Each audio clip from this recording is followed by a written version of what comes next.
Hi guys, welcome to my studio. This is Real the Mess and the magic happens.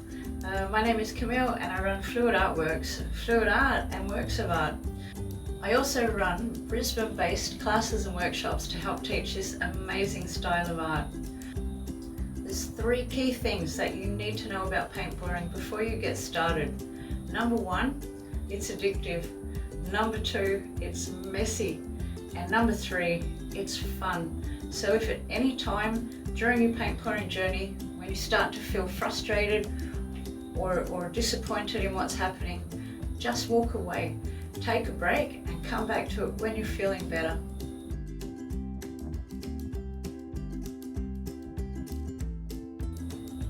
When you're first starting out with paint pouring, there are things you need, such as an apron, and then there are things that you want. I'll talk more about those later.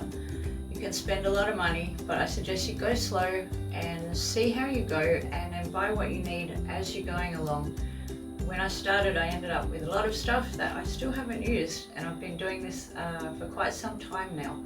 So let's start with the very basics of what you need for your first paint pouring. Paint, water, a cup to mix it in, and something to paint on. I'll talk more later about pouring medium. Just water with paint is not my favorite, but it is somewhere where you can start, and it's a nice cheap entry into this beautiful form of art.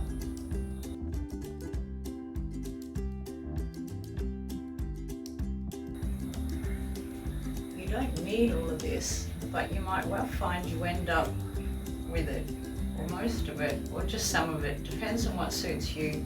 You can spend a lot of money on paint pouring, so it's better to go slow and buy what you need as you need it.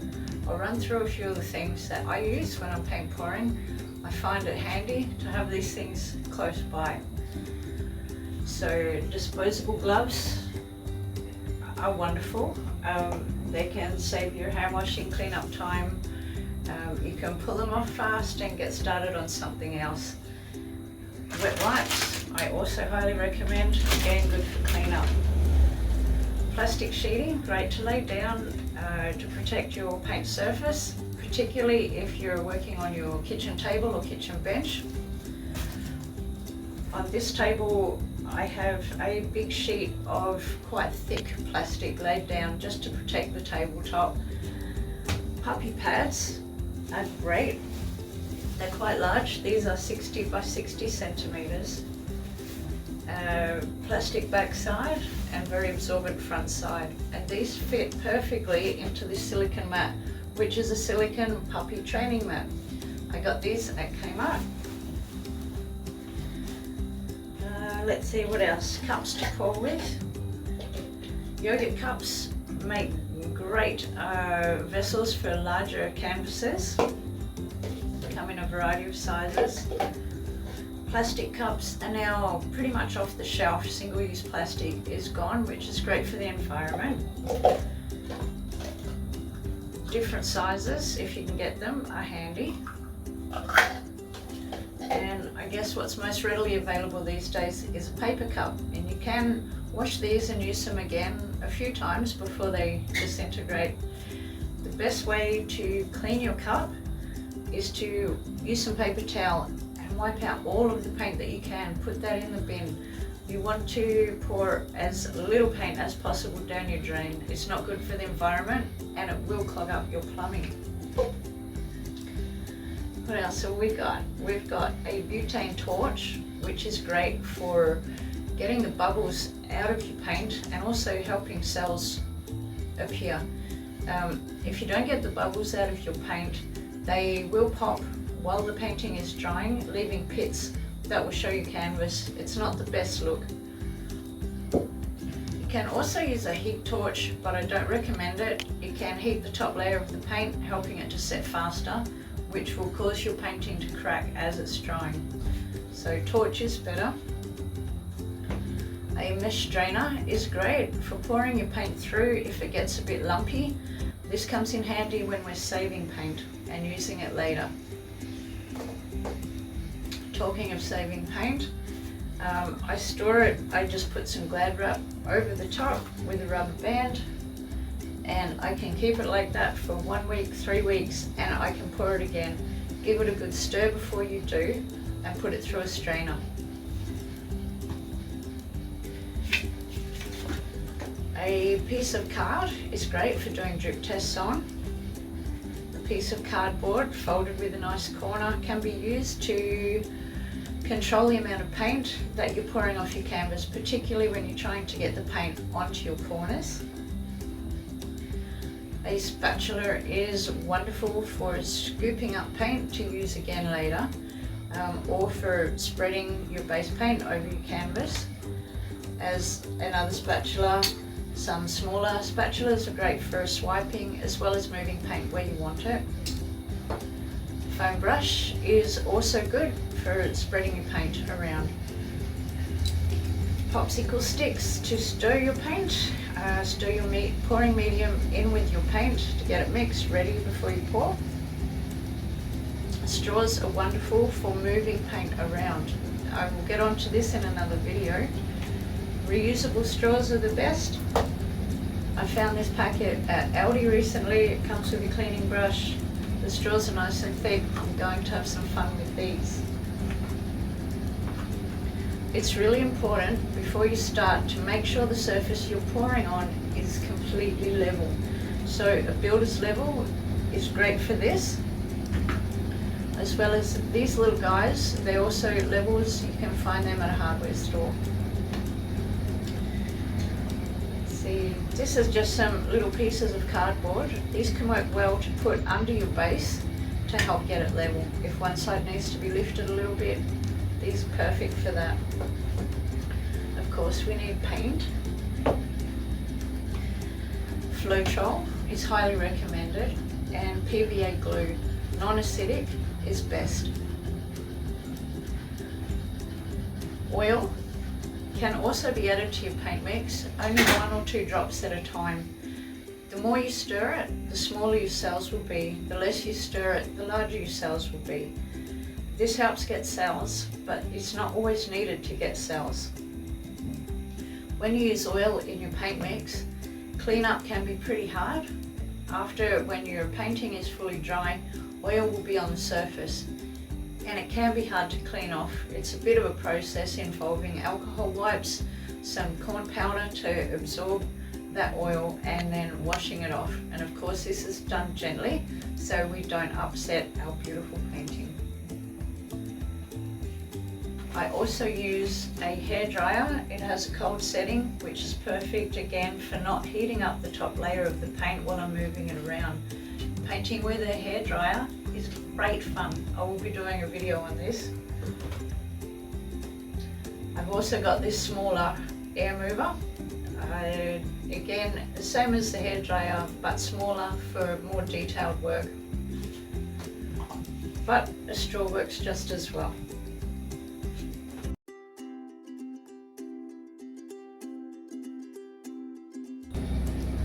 So I'll quickly go through some acrylic paint that I do like to use. Montmartre paint, it's affordable and it's easy to find. It's a medium body paint, which means you can use a fair bit of pouring medium to get your paint fluid, which means that you've got more paint to pour with. It's very cost effective. I've also found Crafty Colours at Bunnings. It's slightly thinner bodied than the Montmartre, but this is really nice paint too. I've had a lot of success with it. Again, about $2 a tube. You can also get metallic paints. This is a gold, this is a copper. These add a beautiful shimmer and effect to any painting. I love these, I use them a lot in my own work. About $5 a tube, but I think well worth it. I've also used Liquitex paint. It's a fair bit more expensive. It's easy to get at Officeworks, art supply stores, and has really nice quality. It's quite a light bodied paint, so less pouring medium is needed. You can paint with almost any paint as long as it's acrylic. I do recommend avoid poster paint. I haven't tried it myself, but I've heard nothing good about it. people that I've spoken to have used it did not get the results that they wanted. So you can also use British paint sample pots from a hardware store, although these work better in some techniques than others. I'm still working on this and I'll be putting a video together of that soon. They do work great to paint a background that you're then going to make a stencil over or hand paint over, but I will keep you up to date on that as I find out more.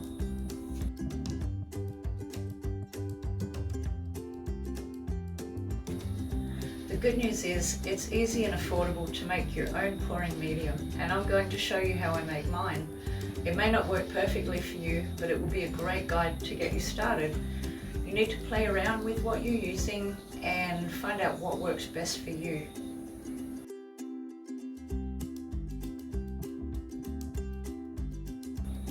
So it's important to note that there is no set recipe or formula for your pouring medium. There are too many variables involved, depending on where you live, temperature and humidity, the brand of paints you're using, and the density of that paint. So I'm going to share with you how I make my pouring medium, the brands I use. If it's too thick, you can add more Floetrol or water.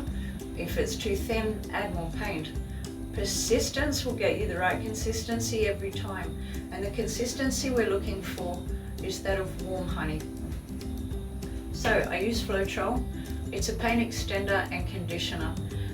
Floetrol gives my paint a beautiful smooth quality. It also helps it to dry flat. I also use glue. Now PVA glue is what I recommend. There are a few different types you can get. Acid free is best. Again, this won't disrupt your painting in a few months time, a year's time.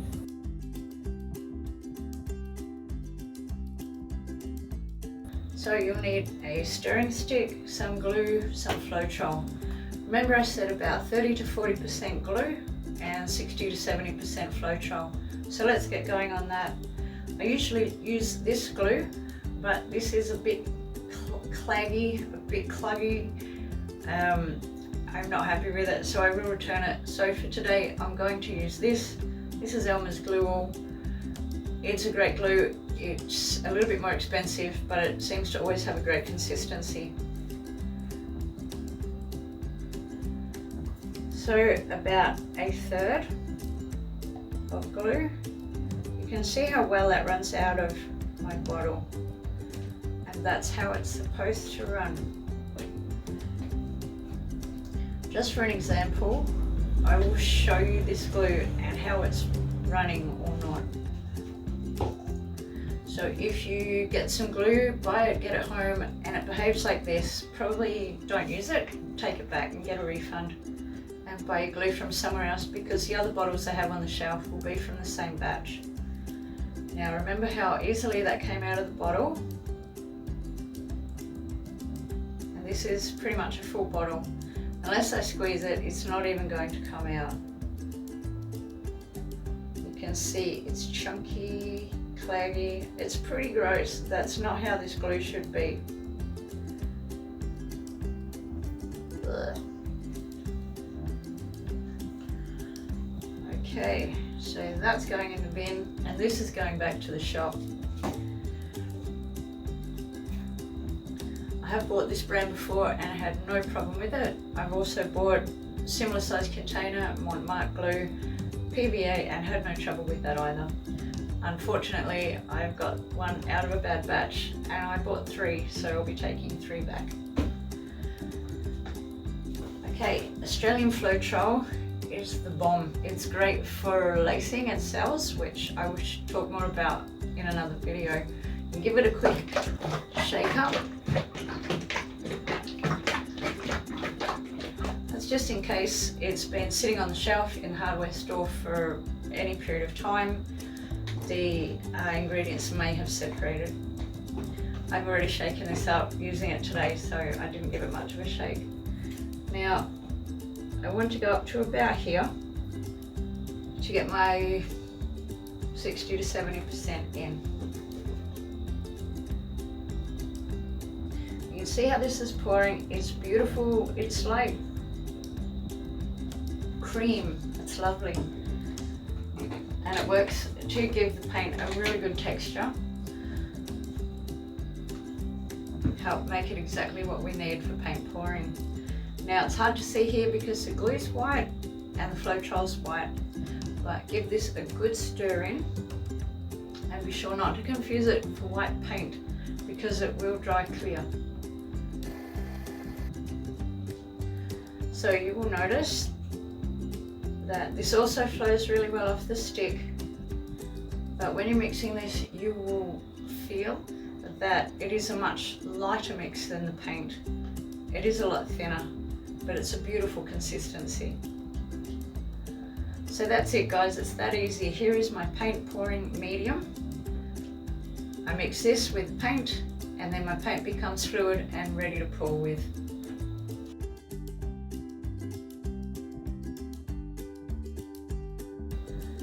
Okay guys, time to get our hands a bit dirty. Let's get started. I'm going to show you how to mix paint with your pouring medium. I've already showed you how to make your own. Here's some water if I need it. I've got one full tube of my art paint, acrylic paint. Comes with a lovely little silver seal. Peel that off obviously. I've got a little bin behind me. You'll notice that my silicone mat is really clean. They end up looking like this pretty quickly, but don't worry, the more paint you get on it, the thicker the paint gets, the easier it is to just peel the whole thing off, which can be a really fun process. Okay, so one full tube.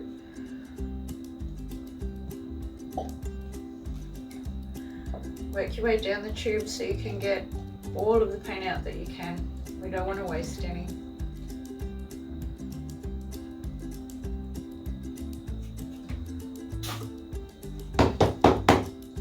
Okay, so my paint is pretty thick. It's not going to fall out. This is why we need to add the pouring medium to make it nice and fluid. So you can see where it comes to on my cup. I'm going to add about this much pouring medium straight in. Note that some of these colours are a bit more heavy bodied than others.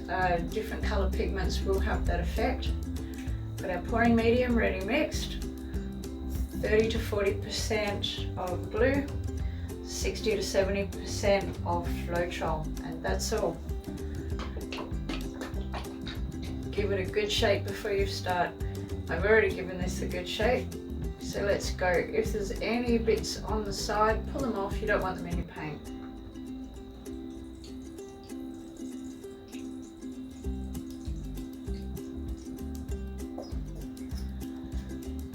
I will need more, but I'm going to start there. Start slow and you can add more, but you can't really take any out. Okay, so popsicle stick, available at most craft stores, dollar shops.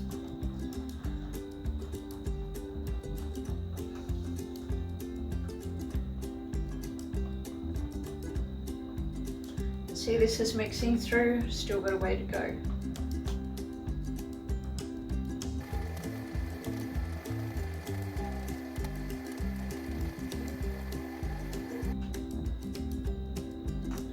Now it's still too thick.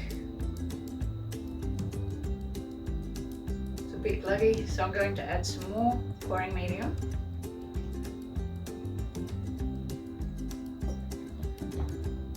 And stir again.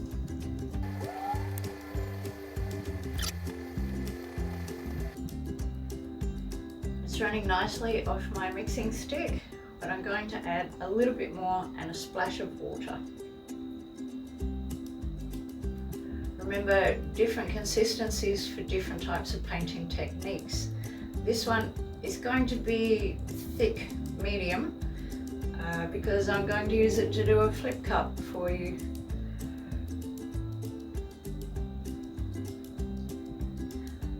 Flip cup consistency and ring pour consistency are the same, so you can mix once and do two different pouring techniques.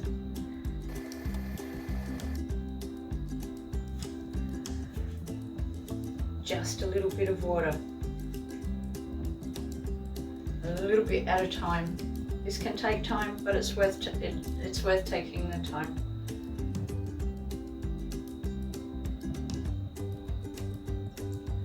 Make sure you get all around the bottom and the sides of the cup, in the middle on the bottom.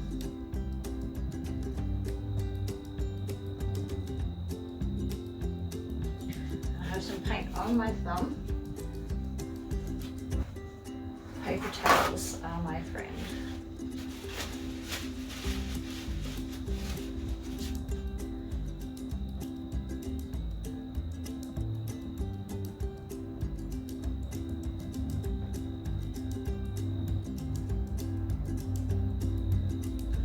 I think that's a pretty good mix. I'm going to bring you in for a closer look. So take note how the paint runs easily off my mixing stick. Just like warm honey, that is an ideal consistency. You can also take note how the paint behaves when it hits the rest of the paint in the cup. It makes a very small mound. It leaves a very slight trail.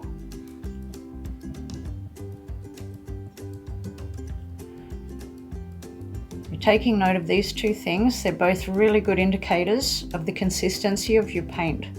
The other thing we do, of course, is a drip test to make sure our paint all runs at the same speed. I'll do one of those soon, but right now I'm going to mix some more paint. That's ideal. That's what we're after.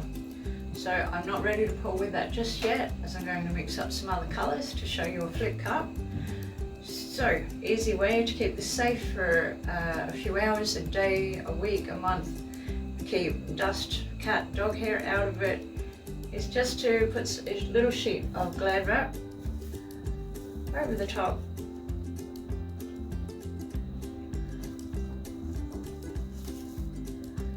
And just a rubber band around the top. Now I'm going to use this within a day or two, so I can leave my stick in there. But if I didn't know when I was going to use it again, I would put the Glad wrap over without the stick in. I would keep the stick out. I found over time the stick can grow mold from the moisture in the paint. Now I'm just going to sit that there and get busy mixing the rest of my paint.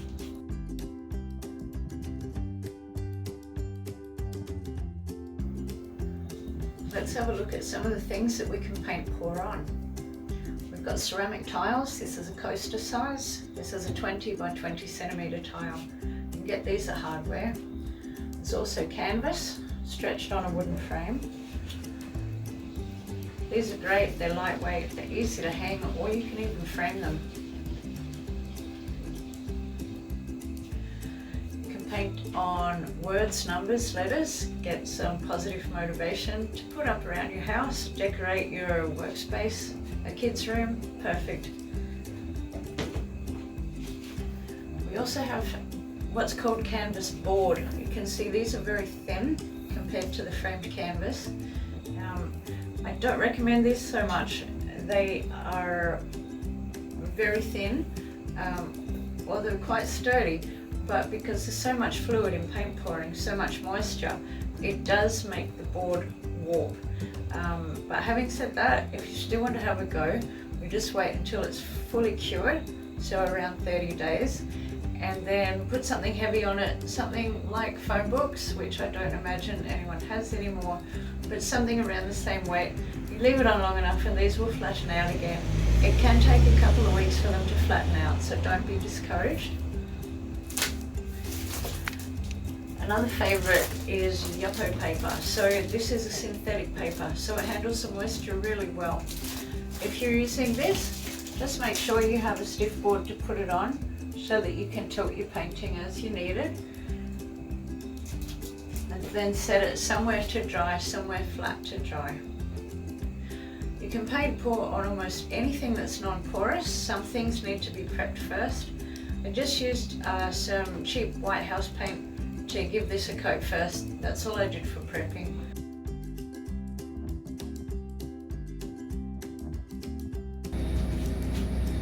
Remember, if you have lumps in your paint for whatever reason, just use a strainer. Pour it through the strainer into another cup, give it another mix, and that paint's ready to go. Particularly handy for paints that have been stored, just to make sure that they're going to be perfect for your pour.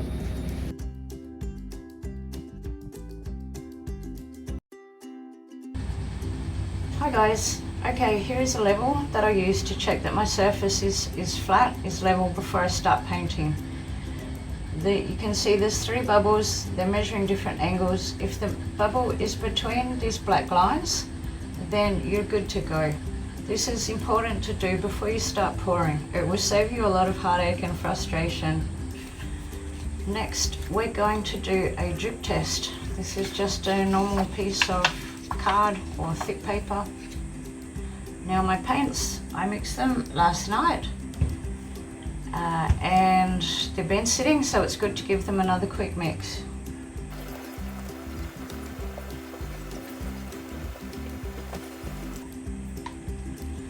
So the colours I will be using today, I'm going to do a flip cup. I've got metallic gold, metallic copper, I've got pletho blue, light blue, white, and this is also pletho blue, but I have added a few drops of black to it to make it really nice and dark. Now we want to check our paint consistency before we start. We want it all flowing about the same. You can see some of these are a bit thicker than others. So to test how they go, we do a drip test.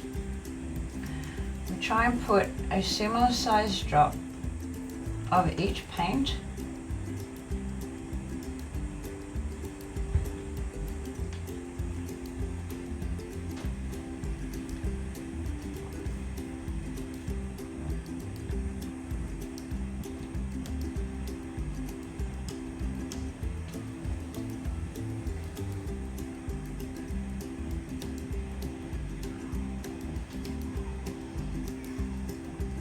And then we tilt the card to see how they're running. We want them to run pretty much the same.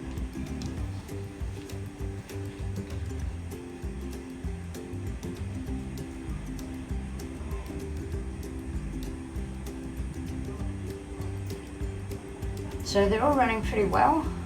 I'm going to go ahead and start loading my cup for my pour.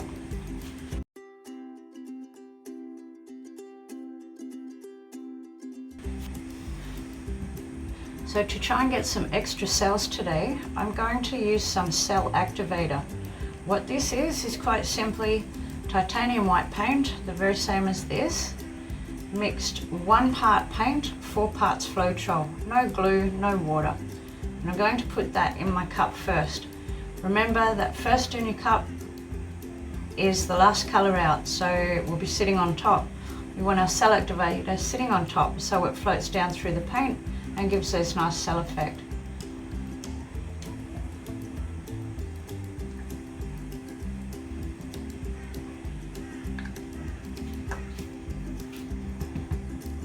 Now the order in which you put your paint can matter a lot.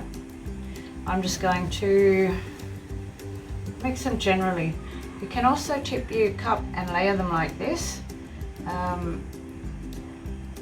Today I'm just going to do a little bit of layering.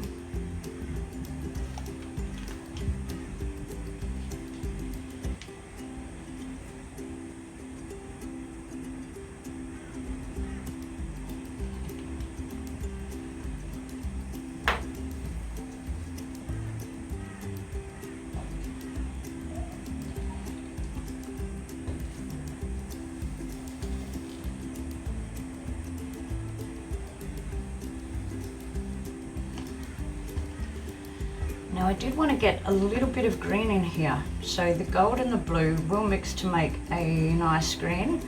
I'm going to add just a splash of this really bright green, see if I can get some more contrast happening.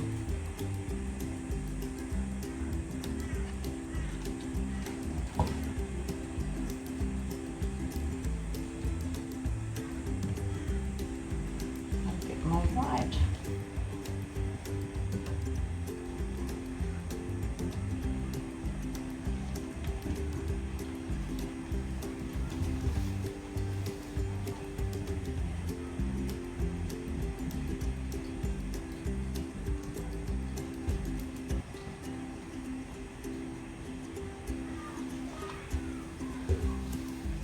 So how much paint do you need to cover your canvas or tile? That's a good question.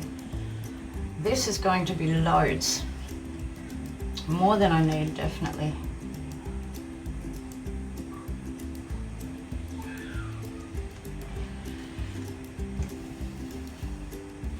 Now we want our canvas lifted off our pouring station.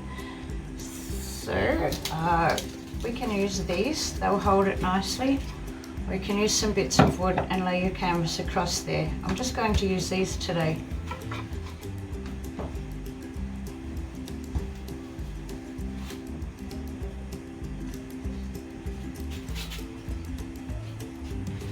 So this is, I'm not sure of the size, I think 30 by 40 centimeter canvas.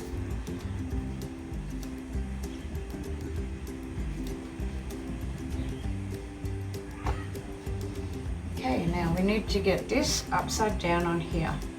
You can just flip it, boom, which is fun. Or a little bit more controlled approach, you can do it like this.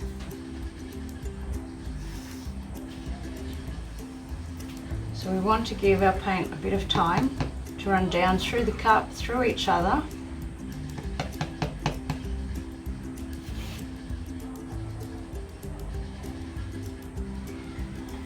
So now I'm going to use this corner piece to use on the corners to stop too much paint rolling off until I've got the composition that I'm after. I'm also going to use my butane gas bottle to pop any air bubbles.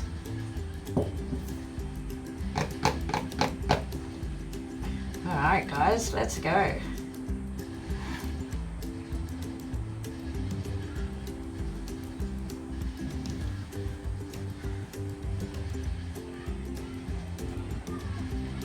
It's good to get the excess paint in the cup onto your corners. They can be the hardest part of the canvas to cover.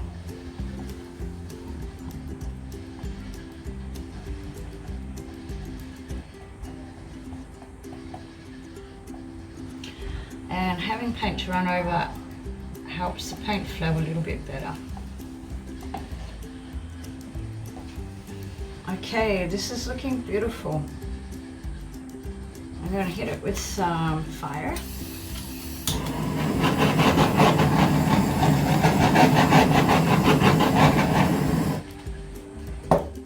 Not too much, and you want to be careful not to leave it on one place. You will burn your paint. You can see a beautiful green coming through here, and you can see cells popping up.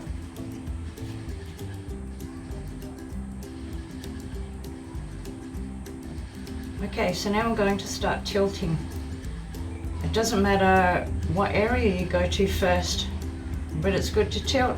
Bring your paint back to the center, tilt back to the center, and so on. Okay, I'm going to go this way first, so I'm going to use my trusty cardboard corner, and I'm going to tilt slowly.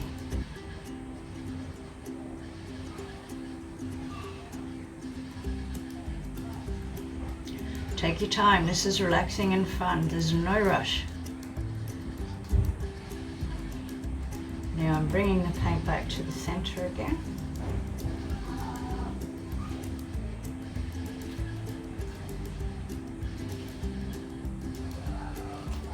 Now I'm going to go down this edge.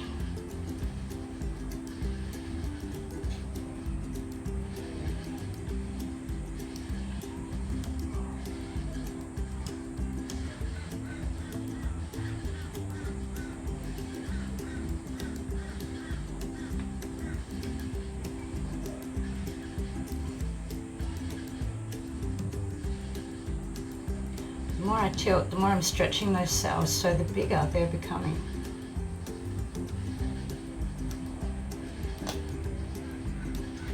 Wow, I love this section in here, but most likely I'm going to lose it off the side.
your paint is not going down the side, just tap it with your finger. Get someone like that. Now this is looking pretty good. I love this section. It's got some beautiful cells and colours through there. So I'm going to try and pour some off of here. We'll just see how we go.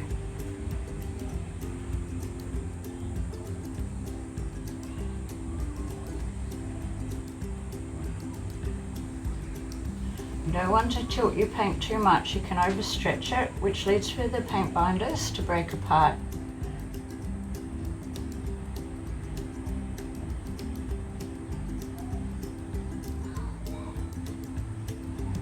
And again, just going nice and slow, taking your time and enjoying the process of paint pouring. It's so much fun. This is beautiful. I'm loving this piece. I'm going to keep tipping this way. I really like how the white is forming lines, almost rings.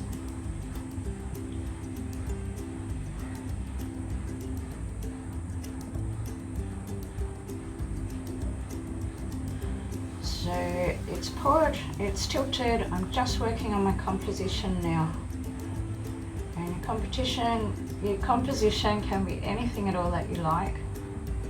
It's your painting, so whatever suits you.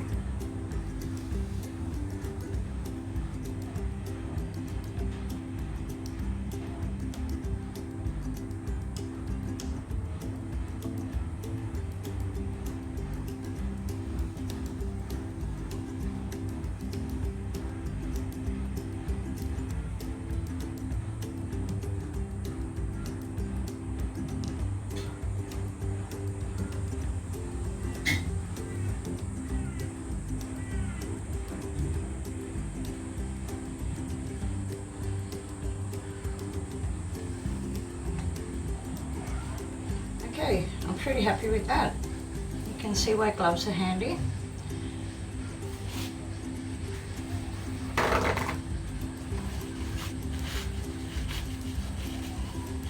Now I can see some air bubbles in there, so I'm going to hit it again with my butane torch.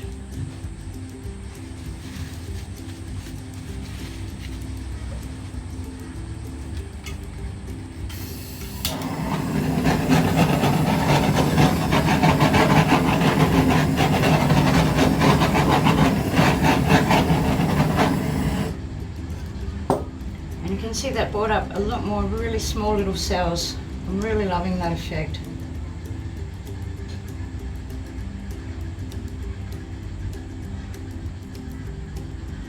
So now I'm going to scrape down the sides.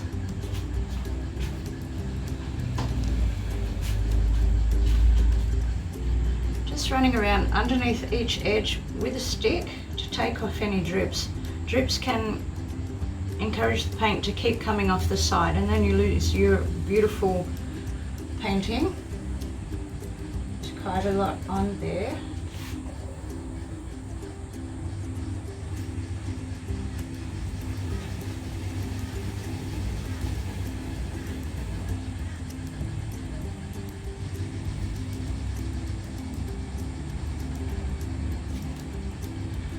Now take the time to just look around each edge and make sure it's fully covered.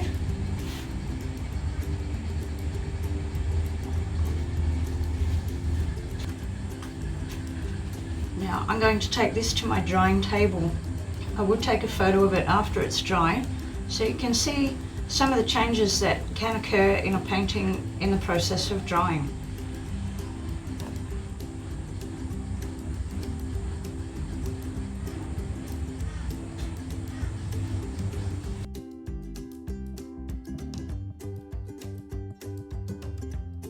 Okay guys, let's do our second flip cup. I'm going to add oil to 2 of these paints. I just really want to show you the difference that oil can make in creating gorgeous, great big cells. Even though the cleanup job is bigger, sometimes it's well worth it, depending on the effect you're going with. Now you can see here I'm using the same cups of paint that I used for the first flip cup. They have been sitting overnight. You can also see that I've added a red. I just wanted to bring in some contrast. Now this is the oil that I use. Because I don't want to get my big cups full of paint with oil in them, I just want to take out a small section of the two colours that I'm going to add the oil to. So I've got these smaller cups here to do that with. Just taking out a bit of paint and adding it to those cups. Blue, and then with the red. I'm really hoping the red will bring in more yellow and a much higher contrast in the paint colours. The first flip cup turned out pretty blue overall, although you notice I did layer the paint differently. Now very carefully, I'm just adding 2 drops. That is all you need. More oil will not create more cells or bigger cells, it will only create a much bigger mess. Now it's really important to note that when you're stirring the oil into your paint, you don't stir it like you're mixing your pouring medium in. You just have a few slow stirs. If you mix it in really well, you will get a lot of tiny cells. If you don't give it much of a mix, how I've just shown there, you'll get much larger cells. Now, last time I layered the paint into my cup. This time I'm just going to pour it in. This way the paint is going to blend through each other a bit better without actually mixing. So I'm likely to get a lot more colour and a lot more effects. So again, no particular order. You can see those colours going straight through. There's a lot of white in there. Again, good for contrast. Now here comes the red that has the oil in it. And use a stick to get as much paint out of the cup as you can. This is such an easy form of art to have such a high wastage. It's great to avoid that where you can. I'd rather pour it off the canvas and use that paint for something else later than leave it in the cup and it end up down the drain. So that's the blue, the dark blue with the oil in it as well. And a bit of copper over the top. I love the metallics. That's a metallic copper. I've also added a metallic gold in there.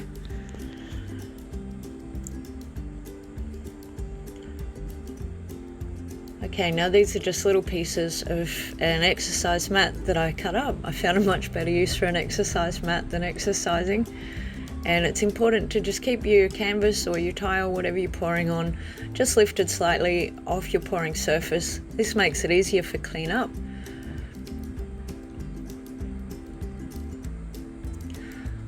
Now I just turned the canvas over there to flip the cup onto it. We're just going to let it sit for a minute to give the paint time to drip down through it.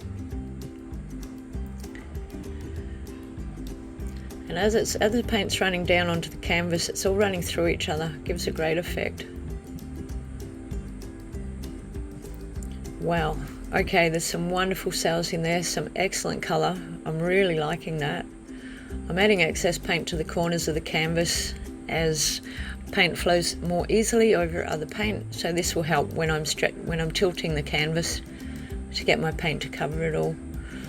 Hitting it with my butane torch to help pop any air bubbles that may be there. You can see that made the cells increase a fair bit. And I'm just letting that sit to see what comes up by itself. We've got some lovely clusters of cells there. This is looking beautiful. So it's important to tilt your canvas slowly, do it in a controlled manner. I do find this part very therapeutic, sometimes challenging, but again, just use your cardboard corner to help save too much paint running off, particularly on your first 2 corners. It's a really handy little tool and just readily available. Any piece of cardboard will do. It doesn't have to be coated in anything. So you can see the more I'm tilting the canvas, the larger those cells are growing. They are looking lovely.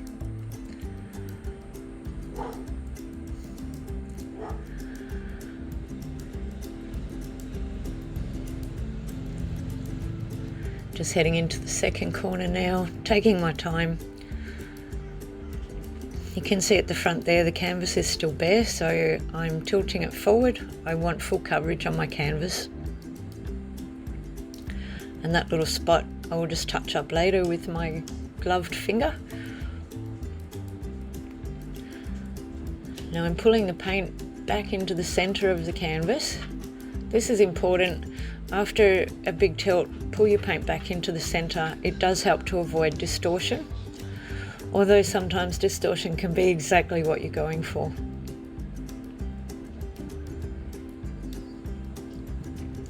And again, I'm just taking my time. I'm tilting the canvas very gently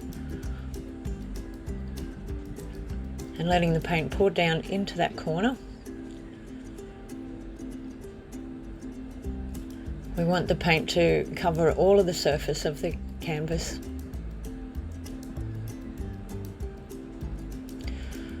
This is a great consistency paint for a flip cup or a ring pour. You can see that it gives you quite a lot of control over the paint. Too thin and it will run too fast. It will mix up too much and you'll end up with more blur than definition. And these cells here and these colours have fantastic definition. I'm really loving this piece. Pulling the paint back into the centre before I take it out to this last corner.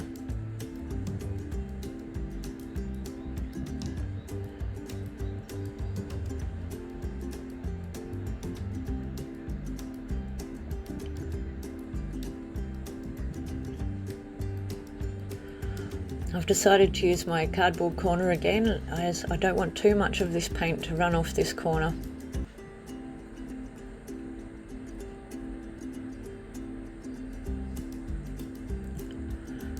This is a 30 by 40 centimetre canvas again, and one full cup seems to work really well on that. Now I'm just touching the edges with my gloved finger. Just pulling the paint over, it'll help the other paint run more easily towards the edge of that canvas, which is what I want. I want all of my edges covered. And now it's just a matter of continuing to tilt slowly and gently so that I can now work on my composition. And composition is just a personal preference. Just keep tilting until you like how the paint looks on the canvas.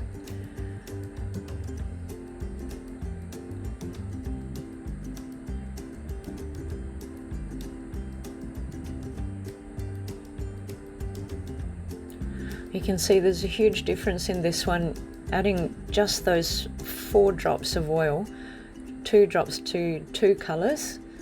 What a spectacular difference.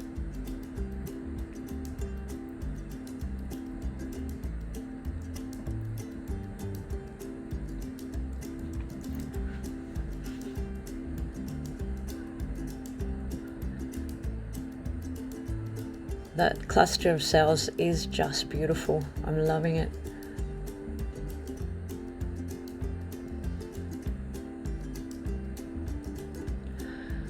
It's okay to let it sit for a while. Check your composition, check you're happy with it.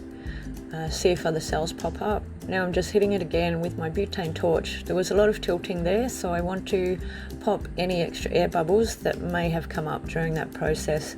If they pop while the painting is drying, you will end up with pits in your paint that will go down and reveal the canvas. Personally, it's not a look that I like. If you do get them, don't worry, you can fill them in with some nice metallic paint or colour of your choice. And this can just add to the creation process and the creativity and uniqueness of each painting that you do.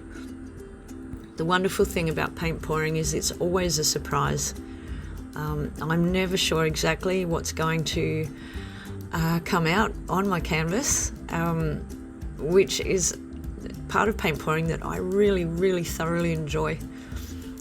These are the kind of surprises that I really like.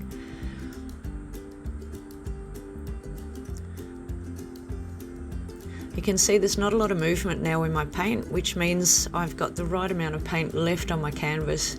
At this point, if you have too much movement, it's wise to pour off a bit more paint.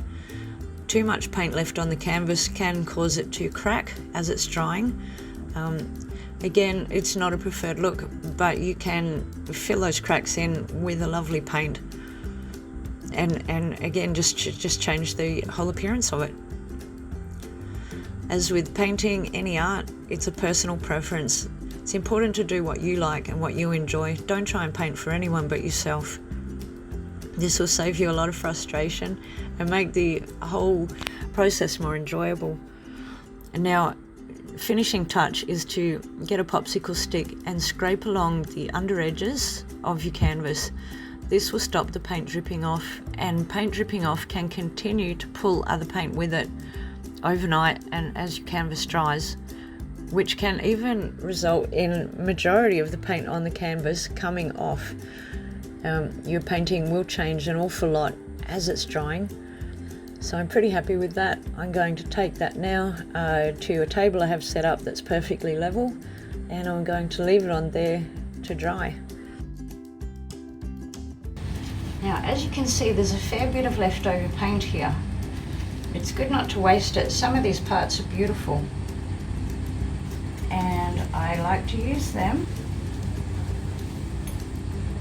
to make jewelry. This is incredibly easy to do. Now, I bought this pendant tray and these glass cabochons online. This is just some blue tack to stick it on a skewer. And then I find a part that I really like,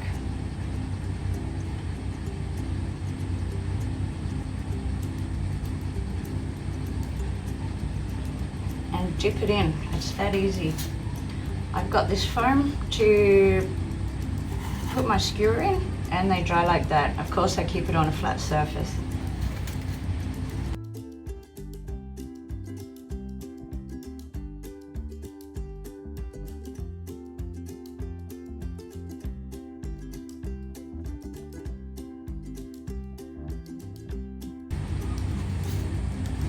So I've got those just sitting like that. They will go on a flat surface until they're dry. Then I will use some Gorilla Glue to glue the cabochon with the paint on it into the pendant base. Easy.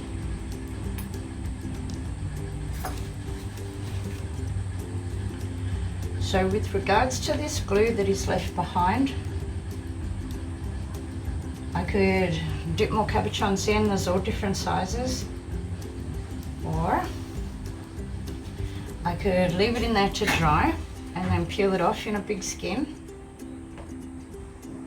What I'm going to do today is I'm going to scrape it up, put it back in my pouring cup, because it's a good amount of paint and I can use that again for another pour. When you do some larger pours, the paint around the outside, you can use this for that. I'll show you that in another video. So I've got my pouring cup, I've got 2 scrapers,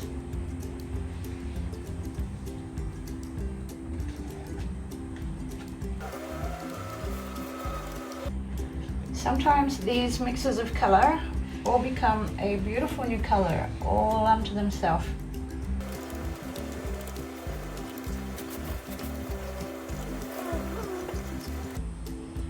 Okay, then I'm just going to put some Glad Wrap over this with the rubber band, and that will be fine for me to use on another project.